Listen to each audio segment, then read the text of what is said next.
Palabras de vida desde la misión. Homilías del Padre Christopher Hadley.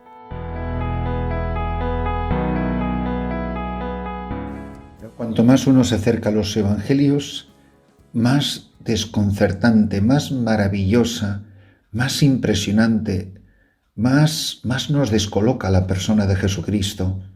Es una maravilla. Podremos llevar años, siglos, toda una vida leyendo los evangelios y uno no deja de maravillarse, no deja de asombrarse.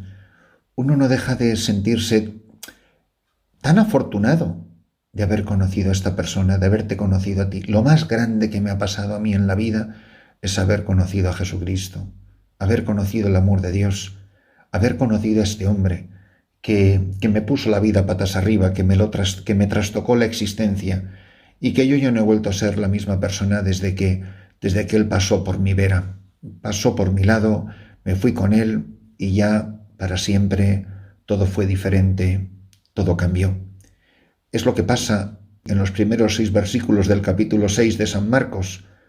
Todo el mundo está desconcertado, todo el mundo está asombrado. En aquel tiempo Jesús se dirigió a su ciudad y lo seguían sus discípulos.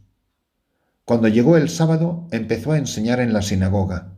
La multitud que lo oía se preguntaba asombrada. Ahí tenéis, la primera vez. Asombrada, la gente que lo seguía, la multitud que le oía se preguntaba asombrada. ¿De dónde saca todo eso? ¿Qué sabiduría es esa que le ha sido dada? ¿Y esos milagros que realizaba con sus manos? ¿No es este el carpintero, el hijo de María, hermano de Santiago y José y Judas y Simón? ¿Y sus hermanas no viven con nosotros aquí? Y se escandalizaban a cuenta de él. Desconcierta a la gente. Unos asombrados, otros escandalizados. A unos no les cuadra que un hombre así pueda saber tanto, viniendo de un origen tan humilde, que no era una persona necesariamente muy letrada, que no hablaba con un lenguaje rimbombante, que no tenía engolamiento de voz. Muy al contrario, una persona llana, sencilla, pero que decía cosas tan extraordinarias, cosas que nunca nadie había escuchado antes, y con tanta sencillez hablaba de los misterios del reino como alguien que los conocía, que los había visto. Es más, que Él era el reino y que Él es el misterio que se revela. Pero dice que la gente se escandalizaba de Él. Les decía, no desprecian a un profeta más que en su tierra, entre sus parientes y en su casa. Y puesto que no cuadraba con el pedigrí de la persona que ellos esperaban que tenía que ser, van y lo rechazan y lo desprecian porque no tiene el origen o las letras, no es del Sanedrín, no es de los sumos sacerdotes, no es de las personas que son oficialmente conocidas como maestros de la ley. No, aparece este predicador itinerante que además es taumaturgo, que cura, que hace milagros, que realiza signos que indudablemente solo puede realizar alguien que es hijo de Dios, y quedan desconcertados. Pero mirad, y todavía el pasaje lo seguimos leyendo, no lo hemos terminado. Yo creo que esto no nos puede sorprender tanto, porque a una manera muchísimo más pequeñita es lo que pasa con los santos. Los santos desconciertan. Yo me acuerdo porque yo lo he visto, yo he viajado en avión, yo he viajado en tren, yo he viajado en coche, he viajado de muchas maneras con la Madre Teresa de Calcuta. Y la gente se maravillaba de ella, pero luego les decía cosas que ellos no querían oír.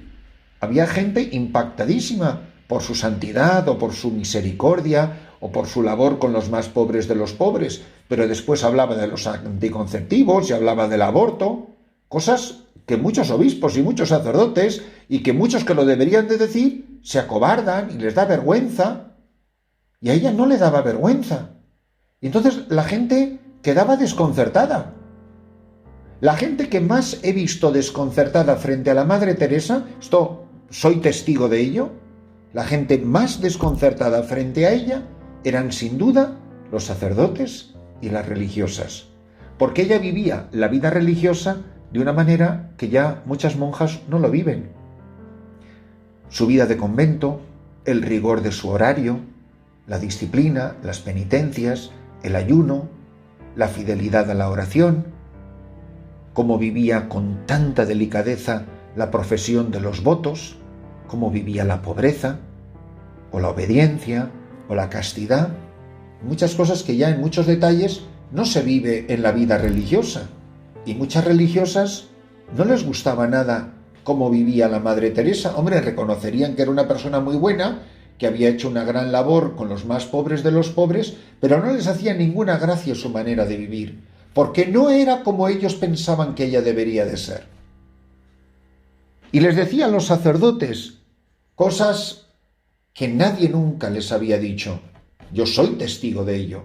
Soy testigo cuando hablaba con un sacerdote o cuando habló a cientos, es más, a miles de sacerdotes, como pasó con un retiro de sacerdotes que hubo en Roma, un retiro mundial de sacerdotes en 1984. Lo recuerdo perfectamente.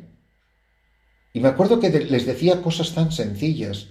Decía, qué limpias las manos de un sacerdote para tocar el cuerpo de Cristo. Qué limpios los ojos de un sacerdote para mirar con la mirada de Cristo. Qué puros los labios de un sacerdote, decía, para decir las palabras de la consagración, de la absolución o del bautismo, para dejar a Cristo hablar por sus labios y bendecir por sus manos y mirar con su mirada. Y luego decía, qué limpio el corazón del sacerdote. Claro, los sacerdotes quedaban totalmente desconcertados cuando salía esta monjita, que no tenía estudios de nada, hablándoles en Roma, la mayoría de ellos emperifollados, estudiando sus licenciaturas y sus doctorados, que no les daban más que plumas de pavo real. Y salía esta hermana, esta religiosa, diciéndoles unas cosas tan sencillas. Y había gente que salía llorando, otra gente salía escandalizado, otras, ¿pero qué se ha creído esta? Era desconcertante, como lo era Jesús con la gente de su tiempo. Me acuerdo muy bien estando en la plaza de San Pedro y un grupo gigantesco de españoles que gritaba a pleno pulmón, Juan Pablo II, te quiere todo el mundo. Y dijo el Papa Juan Pablo II, no todo el mundo quiere al Papa. Porque era una persona desconcertante, porque era apasionante en su personalidad, en su carácter, en su manera de pastorear a la Iglesia, en su manera de hablar a las gentes, a las multitudes, a los jóvenes. Pero luego era firmísimo en la doctrina católica y a mucha gente no le gustaba y era desconcertante. Despertaba grandes pasiones y grandes odios. Es lo que le pasa a Jesucristo. Y pobre de ti y pobre de mí, como yo y tú no tengamos enemigos. Quien no tiene enemigos vive una vida irrelevante, insignificante. El que no tiene enemigos es una persona tan insulsa, tan gris, tan pobrecita, que no merece ni que la rechacen. O sea, que ni fu ni fa, que ni frío ni calor, queda completamente igual. Ese no merece ni que lo rechacen. Y termina diciendo, no desprecian a un profeta más que en su tierra, entre sus parientes y en su casa. Bueno, eso de que uno no es profeta en su tierra, eso puedo dar yo testimonio, porque me parece que donde menos éxito he tenido yo es entre los míos. Pero bueno, eso es un paréntesis por si sirve de consuelo. No pudo hacer allí ningún milagro, solo curó a algunos enfermos, imponiéndoles las manos, y se admiraba de su falta de fe. Fijaros qué curioso, porque dice que la multitud se preguntaba asombrada, ¿de dónde saca todo eso? O sea, la gente se admiraba de Jesús, y Jesús se admiraba de la gente. Ellos se admiraban de las cosas que decía y las cosas que hacía cuando tenía tan pocas credenciales. Y él se asombraba de su falta de fe. Y dice que solamente pudo curar a algunos enfermos imponiéndoles las manos. Y termina diciendo, y recorría los pueblos de alrededor enseñando. Mirad, ser cristiano, tomarse en serio la vida, es haber quedado fulminado por Jesucristo, maravillado por Él, pero maravillado por Él cada día, y maravillado por Él cada día más, que cada día me resulta más atractiva la persona de Jesucristo, y cada día la descubro de nuevo, y cada día me parece una persona más extraordinaria, y que cuanto más la conozco, más la amo, y más la quiero seguir, y más quiero que todo el mundo la conozca. Y pobre de nosotros, si queriendo tanto a Jesús, admirados de su bondad, de su grandeza, de su poder, de su enseñanza, de su amor, de su vida, no somos hombres y mujeres con muchos, muchos enemigos. Pobre del cristiano, no digo ya pobre de la religiosa o pobre del sacerdote, que no ha aprendido a vivir con muchos, muchísimos detractores, con muchísimos, muchísimos enemigos. Grandes amores y grandes odios. Quien no los despierta no es amigo de Cristo.